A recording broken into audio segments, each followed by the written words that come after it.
a sua importância, mas é bem relativa a essa importância, tá? Ele classifica os atos por quem os pratica.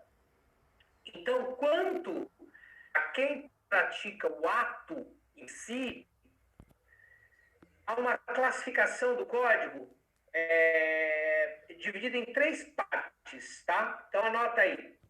Primeiro, ato ex. Vai do 200 ao 202. Ato das partes. Anota aí. Vai do artigo 200 ao 202. Continua anotando, por favor. Atos do juiz. Atos do juiz. Vai 203 ao 205.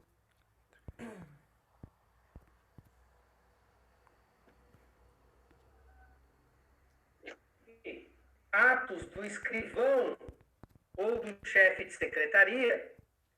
Atos do escrivão ou do chefe de secretaria vai do 206 ao 211.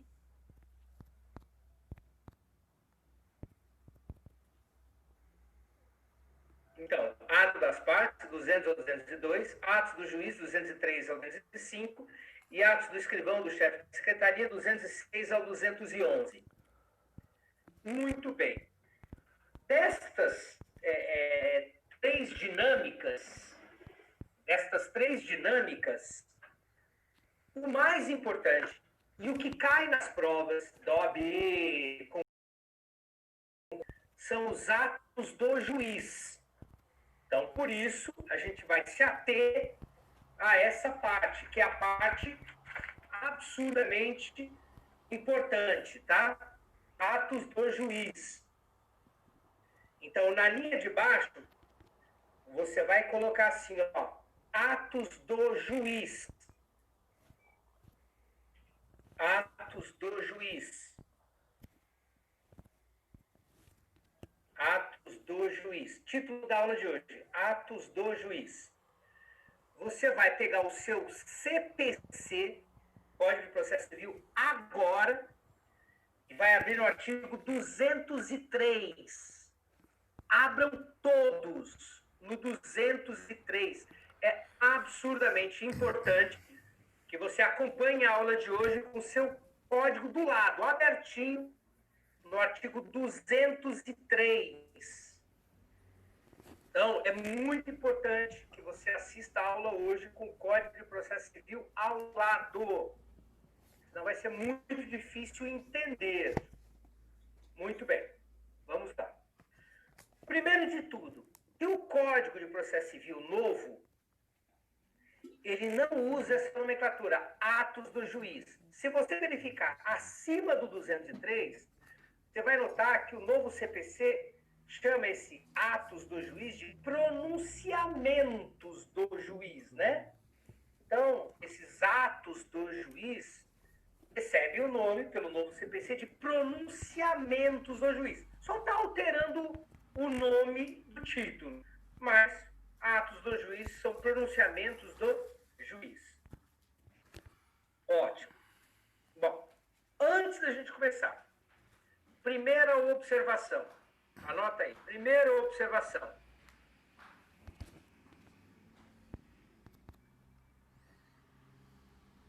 O CPC, ele não foi feliz. O anterior não era feliz, o de 73, e o atual também não é feliz em classificar. Por quê?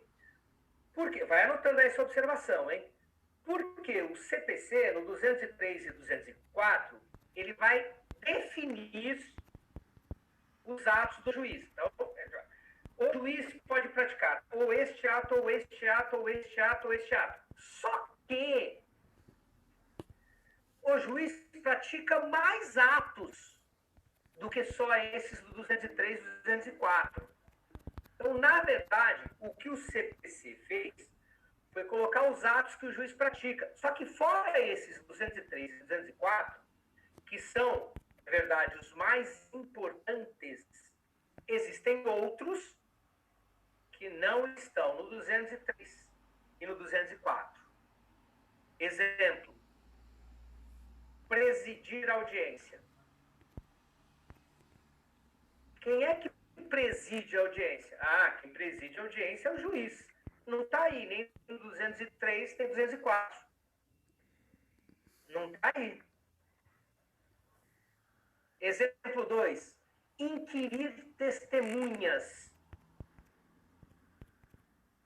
Quem é que realiza a inquirição de testemunhas? É o juiz também.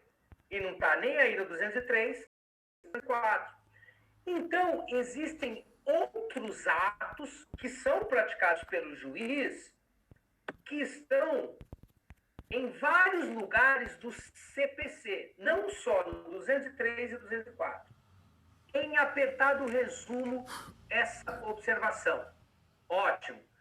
Os principais atos estão realmente no 203 e 204, mas não são só estes os praticados por um juiz no curso do processo.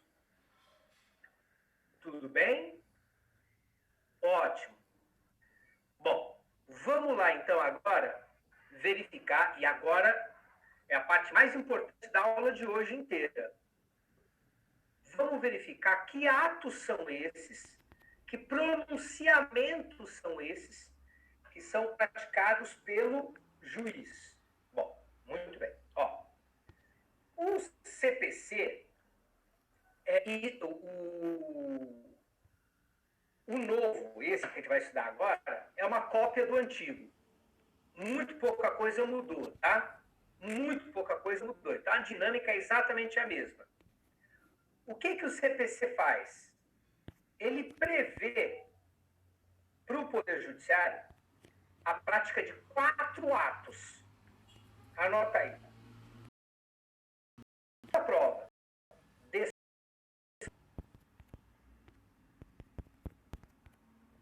Decisão interlocutória. Sentença. E acórdão. Vou repetir. São 4 os pronunciamentos do juiz de direito: despacho, decisão interlocutória, sentença e acórdão. Se você olhar o CPC, você vai verificar, não olhe, você vai verificar que não está nesta ordem. Esta ordem que eu coloquei, despacho, decisão interlocutória, sentença e acórdão, é a ordem de importância. Esta ordem aqui, ó, o CPC não vê assim. Esta não é a ordem prevista no CPC. O CPC primeiro vai ter o que é sentença, depois o que é decisão interlocutória, depois o que é despacho e por último acórdão. A doutrina, de forma extremamente didática, não usa esta ordem para explicar a matéria.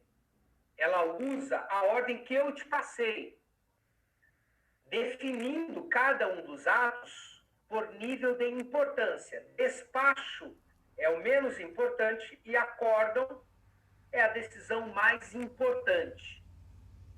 Alguma dúvida até aqui, pessoal? Só até aqui, por favor. Só até aqui. Alguém tem alguma dúvida? Muito bem. Vamos lá, então. Fala, César.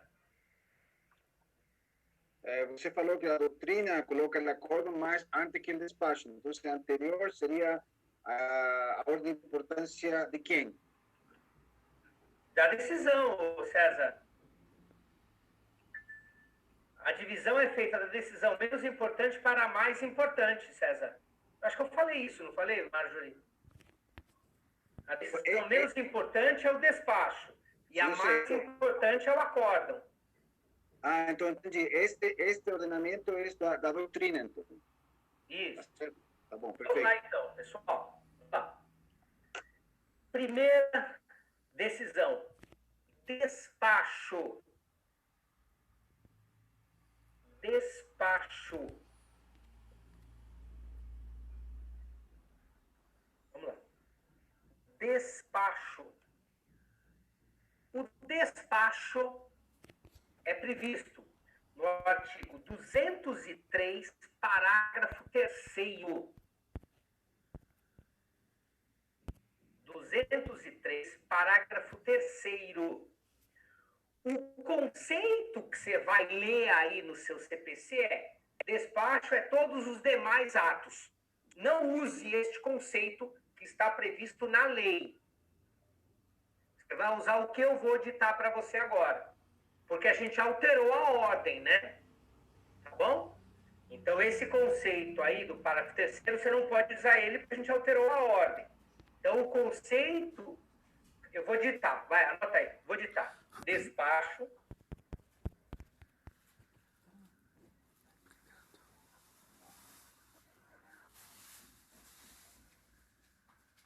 é o ato que tem a finalidade de dar movimento ao processo. São atos ordinatórios, atos, né, que servem só para fazer o processo andar. Exemplo, coloca aí, exemplo. Citação. Citação. Então, ó, o ato do juiz que determina a citação do réu, ó, é assim, ó, abre aspas, cite-se o réu para comparecer à audiência do dia tal, hora tal. Fecha aspas. Isso é um despacho. Isso é um exemplo de despacho.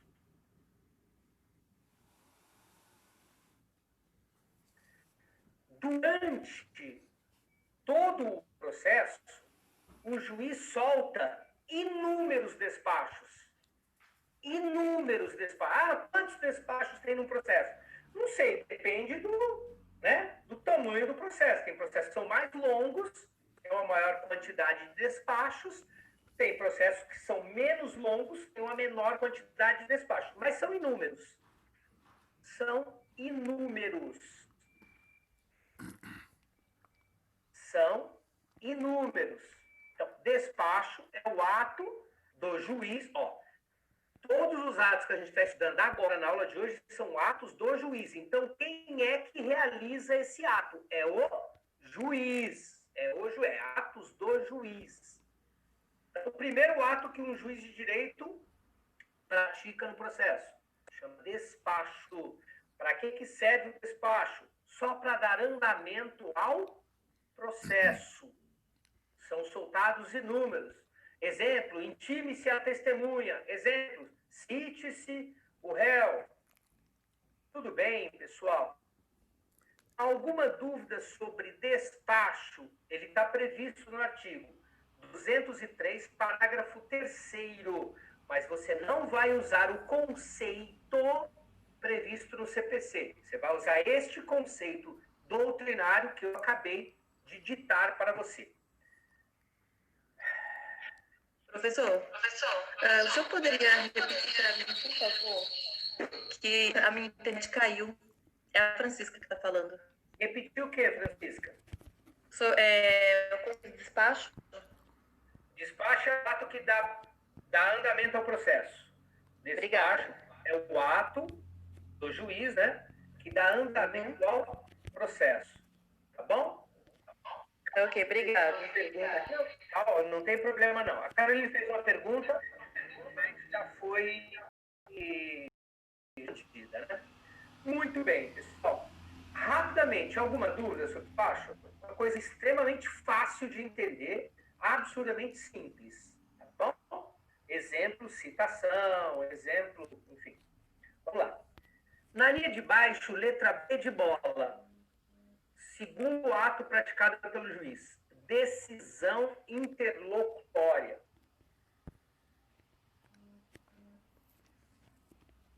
Decisão interlocutória.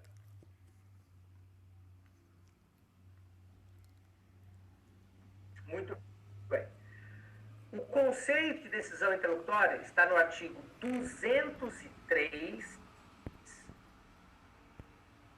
parágrafo parágrafo 2º.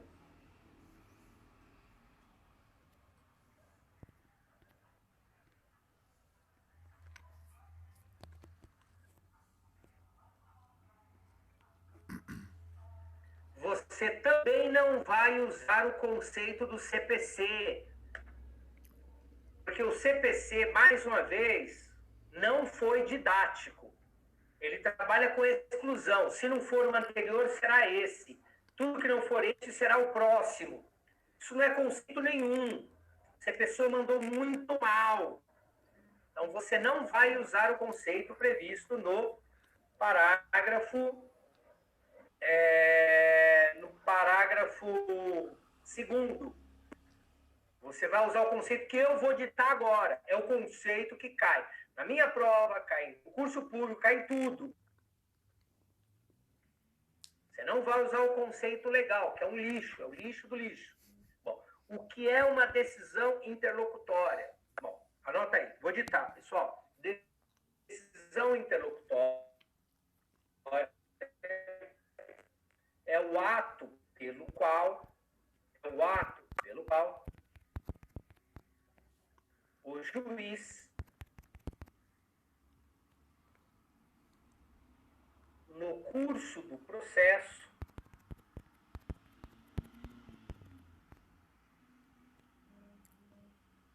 resolve questão incidente.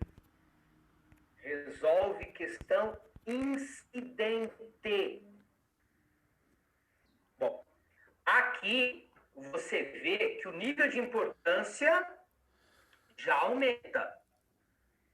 Bom, primeira coisa importante para você colocar no seu caderno. No curso do processo, o juiz solta algumas decisões interlocutórias. Estão em menor número do que despacho, tá? Mas ele solta assim, não é uma nem duas, não. São algumas. Tá bom? Então, no curso de um processo inteiro, do início até o fim, o juiz solta algumas decisões interlocutórias. Vou te dar um exemplo.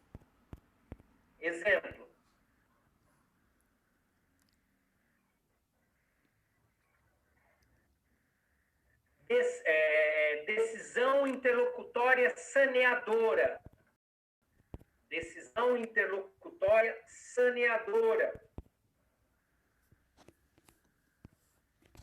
Mais um exemplo. Indeferimento de perícia técnica.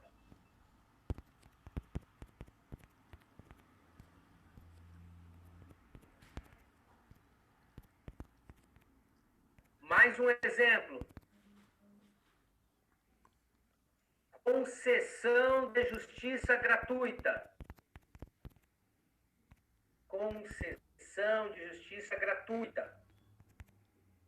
Etc, etc, etc. Eu dei alguns exemplos. Bom, vamos só com um pouquinho de calma, pessoal. Enquanto que contra despacho não cabe nada, nenhum recurso, contra decisão interlocutória vai caber em regra um recurso chamado agravo de instrumento. Contra despacho não cabe nada. Contra decisão interlocutória, aí já cabe. Aí a decisão já é mais importante e contra ela, se a parte não gostar, via de regra, tem exceções, mas via de regra, caberá agravo de instrumento.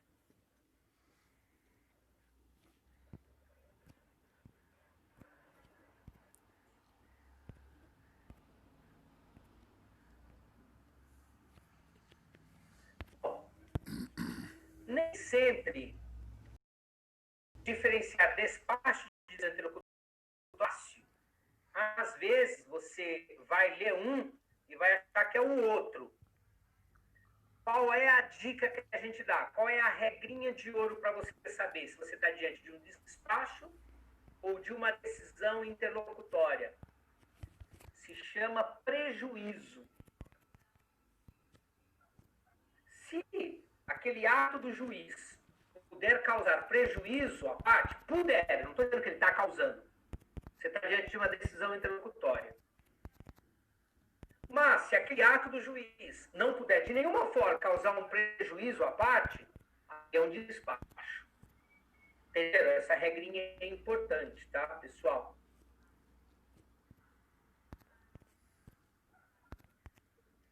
Sabrina, contra despacho não cabe nada, nenhum recurso.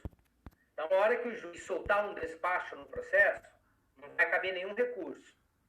Já contra a decisão interlocutória, a regra é que cai um recurso chamado agravo de instrumento. Se a parte, então, não gostar, não concordar com a decisão interlocutória do juiz, ele vai, então, poder agravar o autor ou o réu, tá? Só uma coisinha, pessoal, importante, tá?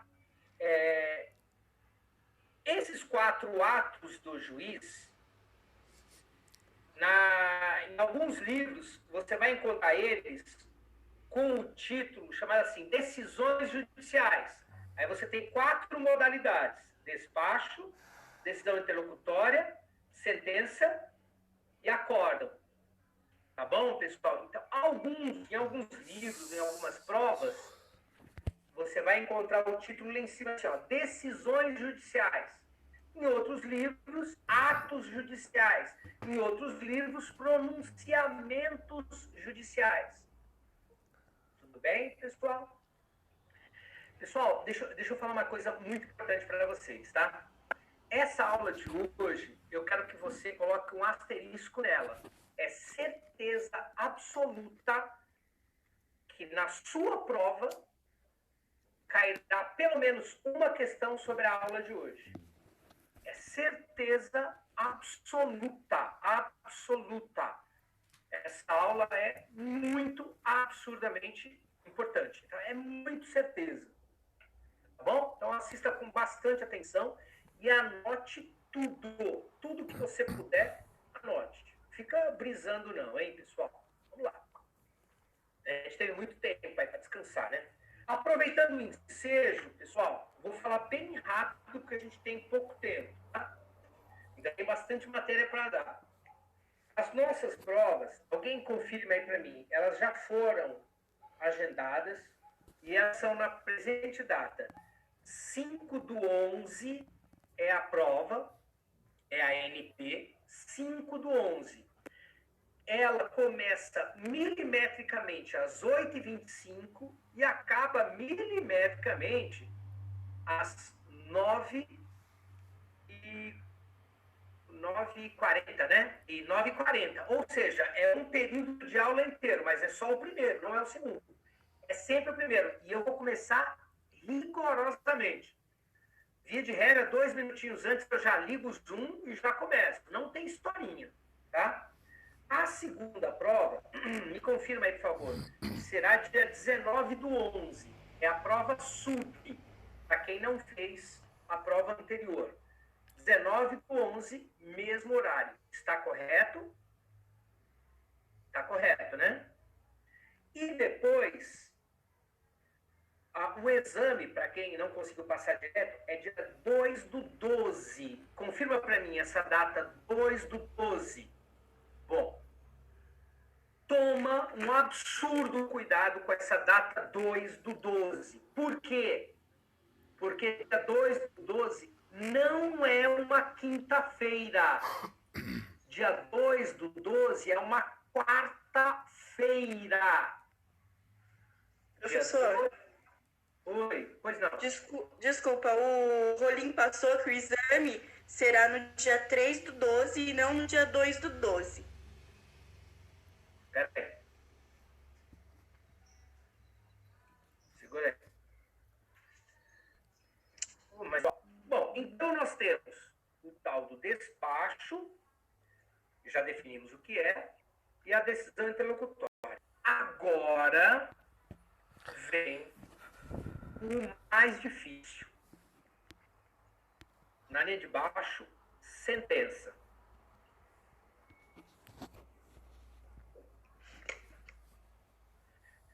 Caroline, a definição, eu já acabei de ditar, né, Caroline? Tá bom? Decisão interlocutória é o ato do juiz que resolve questão incidental, né? Lá no curso do processo. E aí eu dei vários exemplos, né? Tá bom?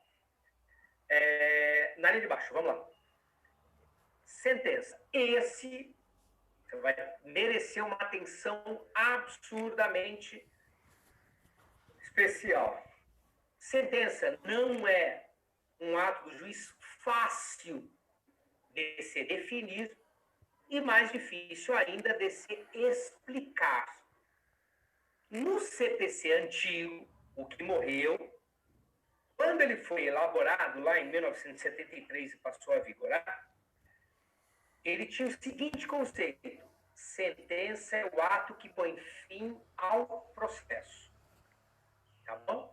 Então, no CPC que morreu, quando ele nasceu, se fosse lá, na época era o 62, né? Se fosse lá ler o conceito de sentença, dizia assim: sentença é o ato que põe fim ao processo.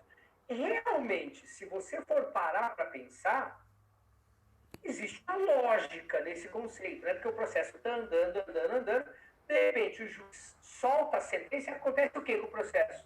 O processo morre. Então, sob esse aspecto, é um bom conceito, né? Sentença é o ato que põe fim ao processo. É um bom conceito. Só que este conceito, sentença é o ato que põe fim ao processo, apesar dele ser, assim, relativamente bom, ser lógico, né? E ser fácil de entender, de explicar, de anotar, esse conceito, sentença é o ato que põe fim ao processo, ele é muito falho. Porque nem sempre a sentença colocará fim ao processo. Posso te dar um exemplo? Anota aí o exemplo. Olha que exemplo legal. Vocês já estão tendo direito empresarial, não estão? Sim ou não? No direito empresarial, vocês já começaram a estudar falência ou ainda não? Não. Vamos lá. O que é, basicamente, pessoal, se não quiser anotar essa parte, não, porque agora eu estou dando aula de comercial. Basicamente, o que é uma falência? Falência é uma execução coletiva, tá bom? Para decretar a insolvência de um empresário. Então, toda vez que um empresário, né, ele deve para alguém, né, a gente sabe qual é o conceito de empresário, né, no CPC. Toda vez que um empresário ele deve para alguém, não cumpre as suas obrigações, você pode pedir a execução desse título, pedindo a falência, tá? E a falência gera o quê, pessoal? O encerramento das atividades empresárias. Ótimo. Perfeito. Faz desaparecer, faz ser extinta a sociedade empresária. Ótimo. Uma falência, ela começa assim, ó. Você pede a decretação da falência, o juiz analisa, pergunta para o empresário se ele quer ou não saldar a dívida, e se não for saldada e tiver todos os requisitos, ele vai soltar uma decisão decretando a falência. Essa decisão, pela lei 11.101, tensa. Só que após fim ao processo, essa sentença dá o início ao processo falimentar. É só depois dessa sentença que a sociedade empresária se considera falida. Aí depois começa uma segunda fase do processo de falência importantíssima. É basicamente a apuração de crédito e débito, tá bom? Aí depois a gente faz a realização do ativo, né? Vende todo o ativo e depois paga os credores. Aí depois o juiz manda lá um ofício para a junta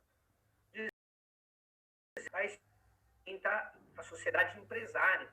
Então, nesse meu exemplo, que é interessantíssimo, você percebe que sentença não é o ato que põe fim ao processo.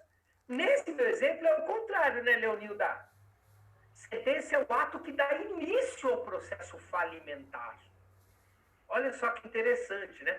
Por isso que esse conceito de sentença é o ato que põe fim ao processo é extremamente falho. É extremamente falho. Ótimo. Então, vamos jogar fora este conceito, que é muito bom, é muito sedutor, mas ele tem muitas falhas. E vamos utilizar o conceito atual do que seja sentença. Bom, atualmente, sentença é prevista no artigo 203, parágrafo 1º. 203, parágrafo 1º. Bom, presta atenção, pessoal. Basicamente, depois a gente vai ler, o 203, parágrafo 1º diz que sentença é o ato do Poder Judiciário que importa uma de duas situações, 485 e 487, tá? É o ato que extingue o processo com base no 485 ou 487. E mais, que extingue o processo em procedimentos especiais e que põe fim ao processo de execução. Ele é um conceito muito mais longo, mas muito mais preciso. O artigo 203, parágrafo 1º é sensacional. É perfeito. Sabe o que o legislador fez? Ele fez o seguinte: na hora de redigir o novo CPC, o atual, ele pegou um conceito doutrinário e colocou dentro da lei. Então, na verdade, esse conceito legal é uma cópia do conceito que já era doutrinário. Sempre que a gente dava aula de processo civil, a gente falava esse conceito aí. Ele nem existia ainda, tá? Bom, então, você vai colocar o conceito que a Marjorie vai ler. Anotem. Marjorie, pode ditar bem rápido aí. Quer dizer, bem rápido não, devagar. Todos anotem o que a Marjorie vai ditar. Vai lá, Marjorie. Ressalvadas as disposições expressas dos procedimentos especiais. Marjorie, as pessoas estão anotando. Vamos de novo, ó. Anotem todos, por favor, o conceito que a Marjorie anotem. É o que vai cair na tua prova. É este conceito que vai cair na tua prova. A Marjorie vai ditar o conceito do que seja uma sentença. Vai lá, Marjorie. Ressalvadas as disposições expressas dos procedimentos especiais,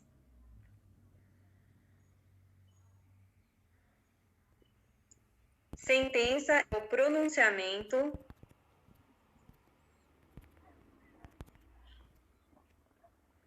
por meio do qual o juiz, vírgula, com fundamento nos artigos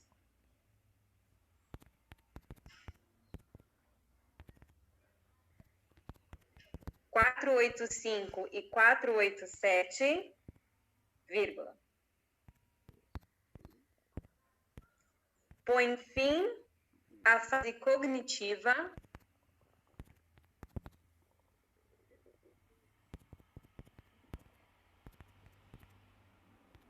comum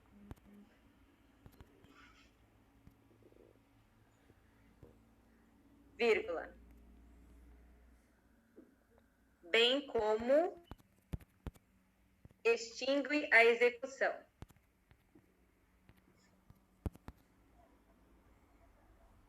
Ótimo.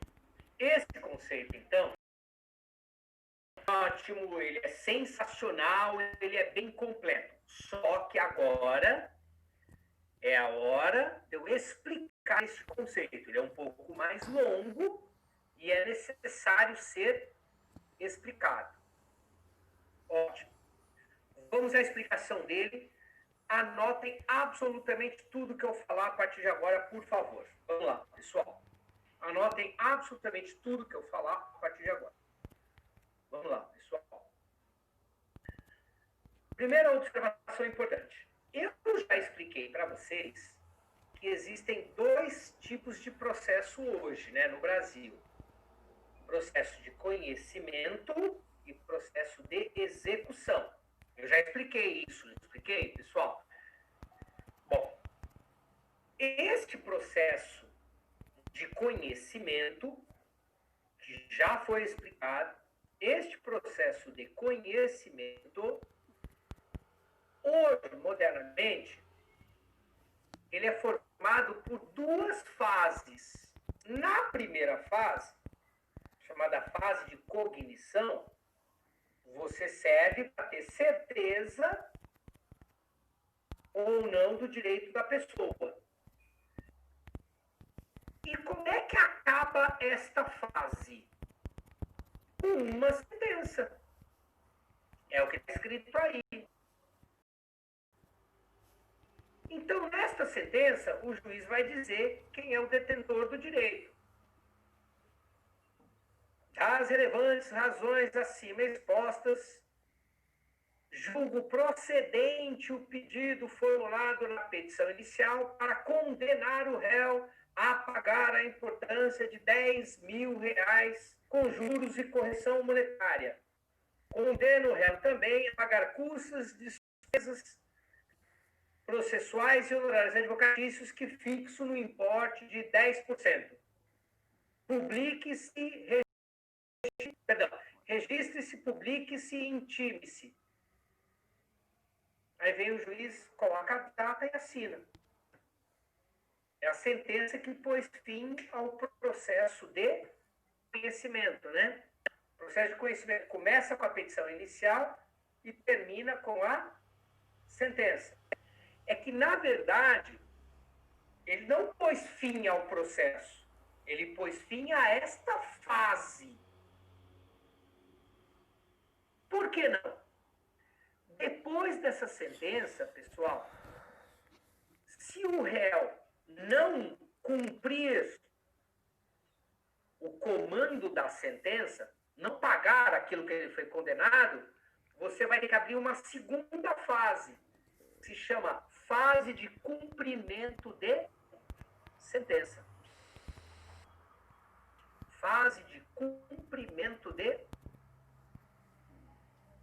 sentença.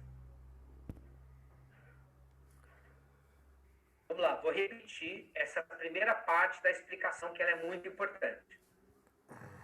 Um processo, no Brasil, hoje, atualmente, existem dois tipos de processo. Processo de conhecimento e processo de execução. Quanto ao processo de conhecimento, sentença é o ato que põe fim à fase de cognição. Então, o juiz, lá no finalzinho do processo, solta a sentença. Só que pôs fim ao processo? Na verdade, não. Pôs fim à fase de cognição. Porque se o réu não cumprir voluntariamente o que está estabelecido na sentença, o autor é obrigado a abrir uma segunda fase, que se chama fase de cumprimento de sentença. Então, repetindo. Inicialmente, o que a Marjorie leu para a gente? Pronunciamento por meio do qual o juiz, com fundamento dos artigos 485 e 487, põe fim à fase cognitiva do procedimento comum. Fase cognitiva do procedimento comum. Ótimo. Na linha de baixo, vamos aprofundar. Como é que o juiz põe fim ou não a esta fase? Ele vai anotando, eu vou perguntar tudo isso na tua prova, não é fácil. Ele tem duas opções. Ou ele põe fim a esta primeira fase, resolvendo o mérito, ou não resolvendo o mérito. Então, ele solta a sentença, extingue o processo, tá? Sem a resolução de mérito ou com a resolução de mérito.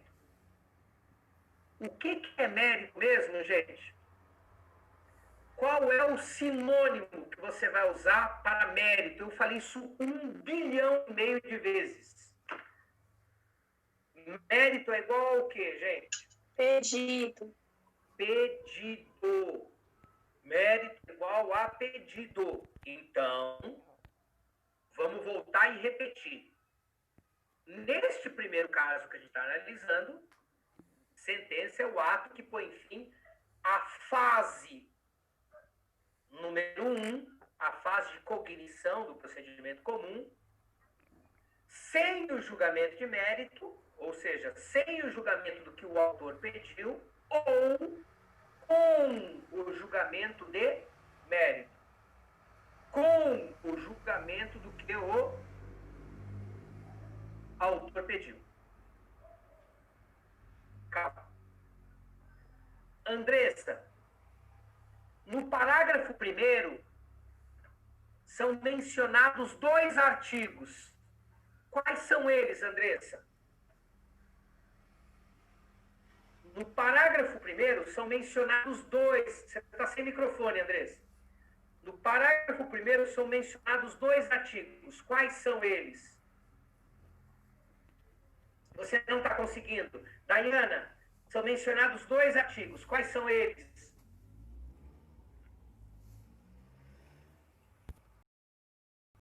É o 487, 485 e 487.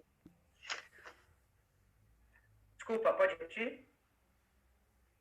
485 e 487. Ótimo. O 485 são casos de extinção que o juiz faz através de um ato chamado sentença, né? Óbvio. Sem julgamento de mérito. E o 487, casos de extinção com julgamento de mérito. Para tudo agora. E vamos todos para o 485. Abram todos, no 485. Abram todos. O 485. Mas acaba essa aula, hein, gente? 9h40. Tá. Vamos lá, pessoal. Abram todos no 485. O 485, se vocês puderem verificar, ele diz: o juiz não resolverá o mérito, ou seja, o juiz solta uma sentença, extingue o processo, mas sem resolver o mérito. São todos esses casos aqui, ó, pessoal, que vão do 1 ao 10. Todos esses casos aí, que vão do 1 ao 10. Vamos lá. Por favor, de forma bem rápida, eu quero que todos vocês leiam todos os 10 casos.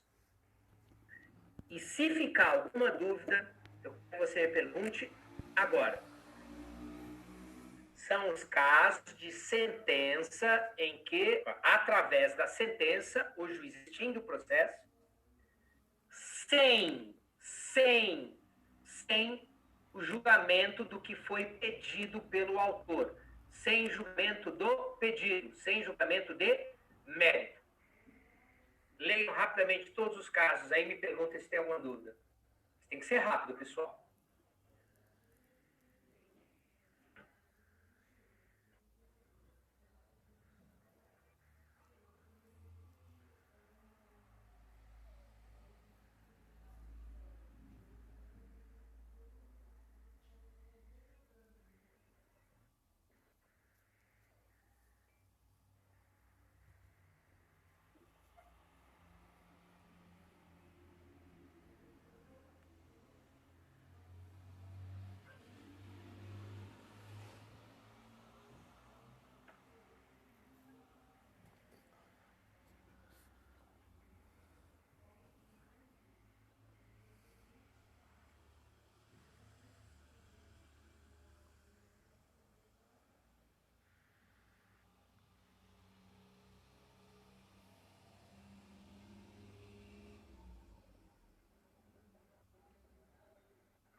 Ó, eu vou ler aqui as perguntas rapidinho, tá, pessoal? Quem puder perguntar, prefira perguntar por microfone do que pelo chat, tá? Mas vamos lá para as perguntas rapidinho. Prestem bastante atenção, tá? Primeiro, o Roberto pergunta o que é perempção. Roberto, perempção é a perda do direito de entrar com uma ação porque você, por 3 vezes seguidas, não deu andamento ao processo, tá bom? A perempção é prevista... Um momentinho só.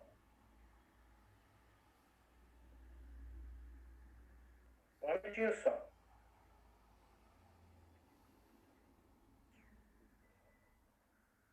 No parágrafo 3º do 485. Tá? Essa dinâmica da perempção está prevista no CPC. A Caroline pede para explicar o inciso 7º, que está escrito: acolher a alegação de existência de convenção de arbitragem ou quando o juiz arbitral reconhecer a sua competência. Tá bom? Nesse caso aqui, alguns processos você não pode entrar com ação se você já elegeu um árbitro, né? Eu acho que eu já expliquei isso anteriormente, né? Quando você abre mão do Poder Judiciário e elege um árbitro, você não pode entrar com ação. Se você entrar com ação, o juiz vai julgar o que você está pedindo. Porque lá atrás você já elegeu um árbitro. Isso foi bem explicado nas aulas anteriores, tá, Caroline? No primeiro caso, que é o inciso primeiro, né, ô Matheus? O juiz indefere a petição inicial por algum vício dela existente? Perfeito. Matheus, é exatamente isso que você perguntou. Resposta, sim. Você entendeu perfeitamente, Matheus. Muito bom. A Marjorie está perguntando: perempção, não tivemos o conceito de existência da ação por parte do autor. No inciso 3º, né, por 3 vezes. É exatamente isso, Marjorie, tá? Foi o que eu acabei de explicar, né? Ó, o que é a perempção? Olha lá, ó. Se o autor der causa por 3 vezes a sentença fundada em abandono da causa, não poderá propor nova ação contra o mesmo réu, etc. e tal. Se ele fizer isso, aí o réu vai e alega a perempção, tá? Ele não pode entrar com a 4ª ação. Deixa eu ver aqui o que mais. É isso. É isso. Dúvidas mais, gente? Se alguém quiser Professor, eu tenho. Eu acho que eu fiquei claro aqui. É porque no 8º está falando homologar a desistência da ação. Então, o juiz não resolverá quando homologar a desistência da ação. A desistência por parte do autor. Calma. Você está falando sobre perempção ou sobre desistência? Não, eu estava falando sobre desistência da ação versus o 3º. Para mim, eu não entendi a diferença entre o 3º e o 8º. Nossa, tem uma diferença gigante. Vamos lá. Vamos ver o 3º. Ó. Por não promover atos e as diligências que lhe incumbir. Então, exemplo, Marjorie. O juiz vira e fala assim, ó, deposite as custas, pague as custas, para que o processo prossiga. Aí o autor vai e não paga. Ele não está dando andamento ao processo, o que lhe competia. Então o juiz vai falar assim, não vai depositar? Então extingue o processo, sem julgar o que você está pedindo. Olha como o 8º é diferente. Quando o juiz homologar a desistência da ação. Olha só, o autor faz uma petição e diz, excelência, gostaria de desistir da presente ação. Por favor, encerre o caso. Nota que é uma diferença significativa, então, né? No 8º ele desiste. Margem. Na primeira hipótese, a do inciso 3º, há uma desídia do autor. O autor deixa de promover o andamento do processo. Ele é um cara negligente. É um cara péssimo. Lá no 8º, não. Não é que ele deixou de dar andamento. Ele dá andamento e impede que pare o processo. Ele quer desistir, é direito dele. Pedir a desistência da ação. Note que no primeiro caso há uma desídia, no segundo caso não há desídia nenhuma. Ele só não quer que o processo prossiga.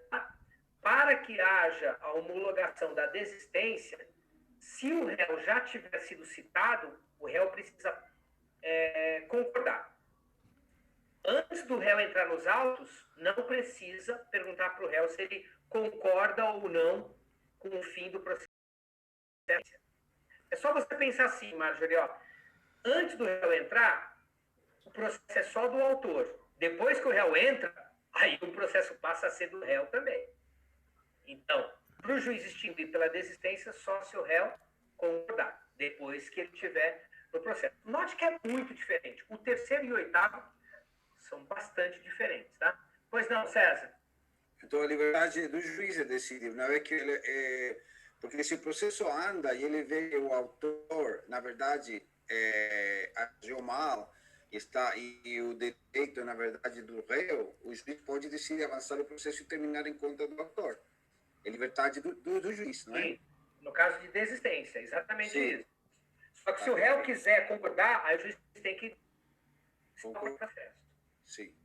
Que aí o autor e o réu querem que o processo seja encerrado antes do seu fim, antes da sentença, né? Mas ele não pode impor a lei, digamos, não pode. Não pode. É vontade das partes. Vontade das partes. Essa é a regra. Tem algumas exceções, mas essa é a regra, sim. Tá. O que mais, pessoal? Dúvidas mais? Dúvidas mais? Eu tenho, professor. Vai, manda ver. Você pode dar um exemplo? Nesse segundo aqui, ele diz que o processo ficar parado durante mais de um ano por negligência das partes. Que tipo de negligência poderia ser sem ser também promover algum ato que precisaria ser promovido, né? Que ele foi incumbido, não só o autor, né? Entendi. Mas tem algum outro exemplo? Eu entendi. Fica tranquila, Daiane. Gente, ó, às vezes eu pareço ser bem assim, usar a palavra menos ofensiva, bem estúpida, assim, interromper vocês. É que a grande e absurda maioria das perguntas, você fala 3 ou 4 palavras, eu já sei o que você vai perguntar. Não porque eu seja um cara do outro mundo, eu não sou marciano nem nada, entendeu? É porque eu já faço o mesmo troço há mais de 25 anos. Então, chega uma hora que você, né? Tá bom? Então, eu peço minhas antecipadas desculpas se às vezes parece assim, né? Só para dar uma agilizada, tá? A pergunta da Daiane é a seguinte, pessoal, e ela é muito boa. Se você olhar o inciso... Cadê? Está em algum lugar aqui. Ah, tá. Se você olhar o inciso 2 e comparar com o inciso 3, eles são praticamente idênticos. Olha só, o inciso 3 o juiz vai extinguir porque o autor não deu andamento. E o inciso 2 o juiz vai extinguir porque ambos não deram andamento. Se você parar e interpretar o 3 e o 2, eles são absurdamente parecidos. Tem muita razão a Daiane em fazer essa pergunta. Por quê, pessoal? Porque se você parar para pensar, pessoal, o inciso 3, quando o autor não dá andamento, tá bom, pessoal? Ele já gera extinção. Tudo bem, pessoal? Então, antes mesmo de pensar os dois não derem andamento, se o autor sozinho não der andamento, o processo já morre. Então, na verdade mesmo, o inciso 2 tinha que estar no lugar do 3 e o 3 no lugar do 2. Tá bom? Vamos dar um exemplo de cada um. Primeiro, o inciso 3 já foi dado o exemplo, né, gente? Por não promover os atos das diligências que incumbiram o autor ou abandonar a causa por mais de 30 dias. Então, o primeiro diferencial, tá? São incumbências só do autor e ele não pode deixar o processo morto, né, morrer, né, por mais de 30 dias. Então, ele tem que estar sempre movimentando. A ideia aí, Daiane, por que existe esse dispositivo? Porque já que o autor entrou com a ação, o principal interessado em ver o seu pedido julgado, quem é? É o autor, não é? Não foi ele que entrou, não foi ele que provocou o Poder Judiciário. Então, você tem isso para ele. Então, diz o código, né? Autor, não deixe o processo parado por mais de 30 dias. Não abandone a causa, né, por mais de 30 dias. Fechou aí, pessoal? Tá bom? Nesse caso aqui, o juiz só vai poder extinguir, pessoal, está lá no parágrafo 6º, se o réu fizer o requerimento. Ó, senhor juiz, o autor deixou parado por mais de 30 dias, por favor, extingua o processo. Exemplo desse caso, né? Quando ele não recolhe as custas. É incumbência dele, o juiz fala, recolha. Ele não recolhe. Aí o juiz vem e diz de novo, recolha. Aí ele não recolhe de novo. Aí o juiz diz, recolha, desgraçado. Ele continua recolhendo. Aí o juiz falou, deixou o processo parado por mais de 30 dias, extingue o processo, vai para o arquivo. Julguei o pedido que o autor fez? Nem li. Eu, juiz, nem li o que o autor pediu. Vamos analisar o inciso 2º agora. Ó, o processo ficar parado durante mais de 1 ano por negligência das partes. Partes. Então, note que aqui já há uma diferença significativa. Primeiro, o juiz só vai poder extinguir o inciso 2º quando as partes não derem andamento ao processo. Situações que incumbiam as partes. As partes. Ok? E o prazo aqui é muito maior, né? O juiz tem que esperar 1 ano para dar extinção ao processo por abandono das partes. Exemplo, Daiane. Vamos dizer que as partes, tanto o autor como o réu, requeiram prova pericial. Tudo bem? Tanto o autor como o réu, eles fazem o pedido de prova pericial. Eles dizem, ó, senhor juiz, para decidir o caso aqui, se o valor da indenização é mesmo 3,5 milhões ou não, é necessário um perito para verificar, ir lá no prédio, ver quais são os prejuízos, fazer um laudo. Entendeu até aqui, Daiane? Ótimo. Aí o juiz faz assim, ó. Como ambas as partes fizeram o requerimento, adiantem os honorários do perito, ambas as partes, 50% para cada, tá? Então, aí, nessa decisão, o juiz está dizendo, fixos os honorários em R$50 mil, adiantem os honorários em 50%, que seria 12.500, dividido por ambas as partes. Quem é que, para começar o trabalho do perito, tem que fazer depósito? Tanto o autor como o réu, correto? Vamos dizer, Daiana, que os dois desgraçados não façam esse depósito de 12.500. Quem é que não deu andamento ao processo agora? Só o autor? Só o réu? Os dois não deram andamento devido. Está aí o exemplo do inciso 2º. Só que o juiz só vai poder extinguir depois de 1 ano, tá? Aí o prazo é muito maior do que 30 dias. Então, note que é uma diferença entre o 2º e o 3º, apesar deles serem absurdamente parecidos. Sim, não ou mais ou menos? Daiane? Entendi. Na verdade, a negligência sempre passa um ato que eles precisariam cumprir. A diferença só é que em um é só o autor e o outro são as duas partes. As partes que deveriam dar um andamento e não dão. Entendi. Perfeito. E no prazo é 30 dias e o outro é 1 ano, né? Então toma cuidado, tá? Na hora da prova eu posso colocar muito bem a alternativa A e trocar as coisas. Trocar 1 ano, colocar embaixo e 30 dias colocar em cima. Aí estaria errado, né? Pois não, César? O que acontece se o réu sai fugindo e passa um ano e o autor está em cima com tudo, paga perito, paga tudo e o cara desaparece? Aí não seriam as partes, aí o juiz toma o processo, não entraria nesta possibilidade, né? Não entendi, perdão. As duas possibilidades enquanto a ficar parado. Não vai ter perícia e o juiz vai julgar procedente o pedido do autor.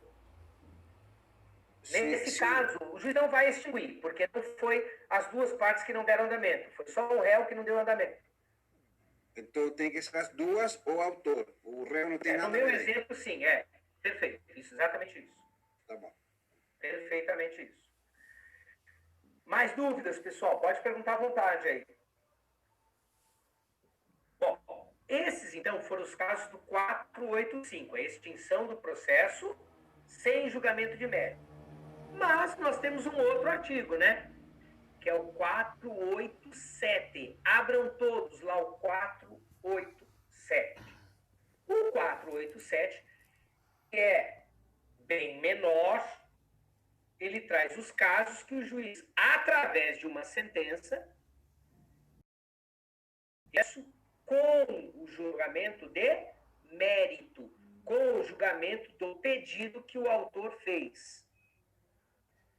Pausa, leiam todos o 487. Rápido, pessoal. O inciso 87 prevê casos quando o juiz extingue com o julgamento de mérito. A única hipótese de sentença verdadeira de mérito é o inciso 1. A doutrina chama os outros incisos de falsa sentença de mérito, tá, pessoal? Bom, quais são os casos, pessoal? Acolher ou rejeitar o pedido, decadência ou prescrição e homologar ou reconhecimento de procedência, transação ou renúncia. Aí os casos são mais fáceis. Quero saber se alguém tem alguma dúvida sobre o 487. Vamos lá, pessoal. Essa é a hora de você perguntar o que você quiser. Não fique com dúvida. Como eu lhe disse, pelo menos uma questão da prova cairá. Caroline, professor, só. A Caroline pergunta, pode definir... A transação é um acordo, Caroline. Tá bom? Concessões mútuas e recíprocas, tá? É o acordo que você faz com uma pessoa. Tranquilo, Caroline? Sim ou não? É o acordo que o autor e o réu fazem no curso do processo. Aí o juiz vai e homologa. Fala, César. Na terceira, na homologação, na parte A, o reconhecimento da procedência do pedido formulado na ação ou na reconvenção. Isso seria um juiz natural, juiz monocrático, porque aqui existe um pedido formulado na ação ou na reconvenção. É decir, existe um pedido, mas não é a petição inicial, ou sim? Peraí, ó. Reconhecer a procedência do pedido. A gente faz pedido na petição inicial. Entendeu? Mas por que procedência? Por que não é reconhecimento do pedido só? Procedência do pedido é concordância do pedido. Tá bom. Eu acho que é por causa do espanhol que ele não conseguia entender, né, César? Não, entendi. Não. Procedência do pedido é reconhecimento quando a pessoa concorda. Não, lembrei agora que você fala quando o juiz aceita, ele procede ou não procede. Professor, como funciona... Desculpa, César. Terminou? Sim. César? Então sim. Tá bom. Sobre reconvenção. Porque reconvenção, até onde eu sei, é quando o réu, no meio do processo, ele também fala que o autor fez algo errado, mas a gente não sabe muito a fundo exatamente como se dá. Você não sabe muito a fundo? Cadê você aqui? Nossa, eu tô cada vez pior. Cada vez eu sei mexer menos nesse troço aqui. É a Marjorie. Cadê a Marjorie? A Marjorie desapareceu. Tá aqui. Peraí. Deixa eu só ver aqui que tá dando errado aqui. Maldito. vou acabar quebrando a coisa aqui. Peraí. Segura aí. Marjorie, você não sabe ainda... Bom, consegui, mas de qualquer jeito. Marjorie, você não sabe ainda, tá? Pela sigelação, que essa matéria não foi dada. Você não sabe porque a matéria não foi dada ainda, ela só vai ser dada no próximo semestre. Então, o negócio é memorizar, tá bom? Tá bom? Só pedido da reconvenção. Tá. Mas o que é reconvenção não vai cair. Eu não vou perguntar na sua prova o que é reconvenção, quais são os requisitos da reconvenção, porque essa matéria vai ser dada só no próximo semestre. Tá bom. Tá bom? Obrigada. Eu só não vou explicar agora, porque senão aí eu estou dando explicando a matéria do próximo semestre e deixando de explicar a desse. A gente tem um tempo curto. Se vocês pararem para pensar, gente, a gente só tem mais essa aula de hoje e mais uma. Depois já é prova. Então a gente não pode perder tempo, né? Professor, fala, professor, é a mesma, vou repetir a mesma pergunta, porque no 487, no primeiro inciso, fala sobre acolher ou rejeitar o pedido. E na homologação, na linha A, diz reconhecimento... Não é a mesma coisa, César. No inciso primeiro, o juiz acolhe ou rejeita o pedido. Ele julga procedente ou improcedente, se valendo de todos os elementos do processo. Já o caso 3, letra A, vem o réu, faz uma petição e diz: senhor juiz, reconheço a procedência do pedido. Senhor juiz, eu reconheço que tudo que o autor está falando é verdade e eu concordo com o que ele está pedindo e quero pagar o que ele está pedindo. É muito diferente. Ah, então, aqui na Clara. Então, esse é réu, um réu que faz... Tá certo. Agora sim. O que mais, gente? Professor, qual que é a diferença dessa renúncia à pretensão para uma desistência da ação? Eu não entendi. Muito bem, presta atenção. Boa pergunta também, Rayane, mandou bem. Presta atenção.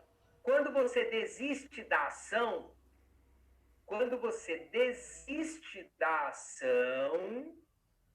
você permanece com o seu direito intacto. Não é porque eu estou desistindo da ação que eu perco o direito. Eu continuo detentor do direito.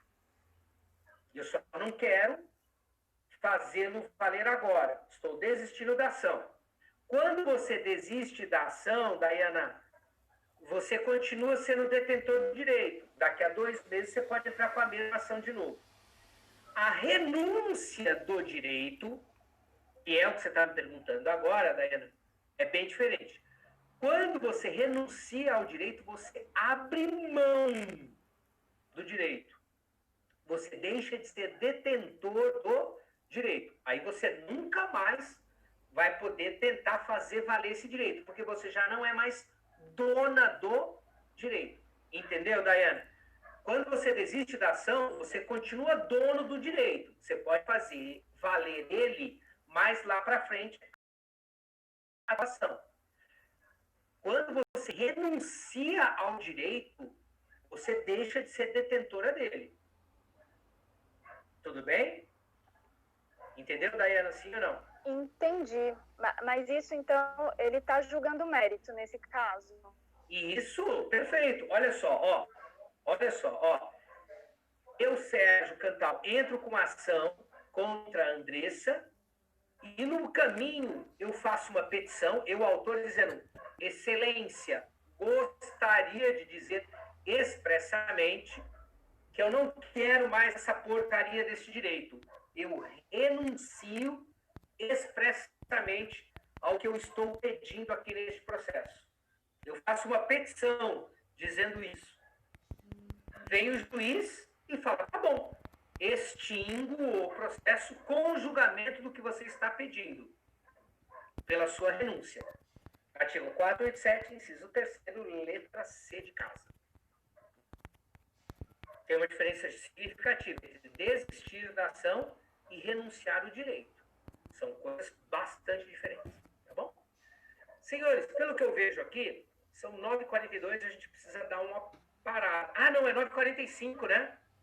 Foi